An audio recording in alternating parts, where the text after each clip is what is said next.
Hello ladies and gentlemen. In today's tutorial we are going to talk about pipelines and column transformers. Pipeline and column transformers are absolutely necessary if you are going to train your machine learning models in a structured way. So let's have an example to learn column transformers and pipelines. And for this example I have chosen to discuss and work on the Titanic dataset from Seaborn library. So first of all, I'm going to load the Titanic dataset. For that, I have written the loading function and I have dropped certain columns. Why? Because I know that these columns were useless because I've already trained this model. So another thing I have done here is to change this column alone into binary type because it is already in Boolean form. Next, we are going to split data into features and targets, and this is quite usual way to do that, so I'm not going to repeat this. Later we develop train and test sets, and this is absolutely necessary because if we don't do this splitting, then we are actually allowing our model to only memorize the patterns and not actually learn something new. Then we are going to extract numeric features and categorical features. For this particular data set, I have known all the numerical features and categorical features, so I have done it manually. But if you are interested, and yes you should, because when you are in production environment you are not going to do things manually, so you can automatically separate numeric and categorical features using following two lines of code, right? So if you use these two lines of code, you can actually automatically extract numerical features and categorical features. And this is going to save a lot of time. It's going to reduce your probability of facing errors, and obviously it's very adaptive to changing data sets. So if you change data set over here, this will always work. Next, what we are going to do is what this lecture or tutorial is all about. We are going to create pipelines, actually more than one pipelines we will create. The first one is to deal with numerical columns. You see, this is why we have extracted numeric features. So what we are going to do here is that the syntax is quite obvious. You have to write the pipeline function where you will include steps that you are going to take in this pipeline. So first step that we are going to make here is to impute.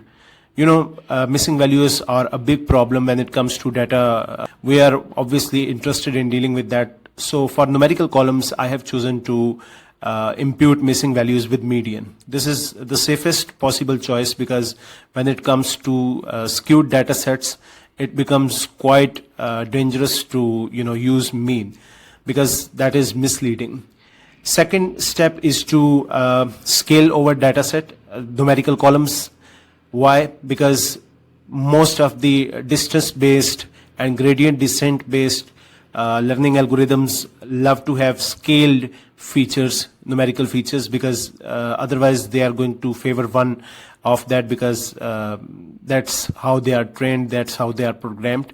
So next we are going to talk about categorical pipelines. So in categorical pipelines, again we are going to impute missing values first of all, and then unlike the numerical columns where we scale the features, here we are facing another problem, and that is that categorical data is not in numbers form. Obviously it is in categories form, and furthermore you can divide the categorical data into nominal and ordinal data. So again you have to think about the strategy for encoding as well. When you are trying to encode a categorical column into numeric column, so you have multiple opportunities and strategies. One of them is to use one-hot encoder. This is one of the most widely used strategy, and it is mostly used for nominal categorical data type because it deals with categories that are only labels, only names. They don't have an inherent order or ranking defined in them. So we are going to include this one-hot encoder to encode over categorical columns. Let's talk about some of its parameters. Drop is equal to first is actually responsible for columns that are in too much correlated form. And secondly, we are including a parameter handle unknown equal to ignore. This is because sometimes when you are dividing the data set into train and test, So certain categories are there in test data that are not included in train. So when you are applying your model for prediction, then it comes across those unknown categories and it simply fails here. So we are telling it to ignore those unknowns, right? And finally, we are going to combine these two pipelines, the numeric one and the categorical one, into a new pipeline. We are going to call it preprocessor, and this is actually where column transformers show their magic. So you are actually defining two types of transformer. First is categorical and second is numerical. The categorical transformer is doing all kind of operations on categorical features that have been defined in this numeric pipeline. Categorical pipeline. Similarly, the numeric part of this pipeline or column transformers is actually applying all kinds of operation that we have defined in numerical pipeline on these numerical features, right? And finally, we are moving to our final pipeline, and that is actually going to combine all the efforts that we have made so far.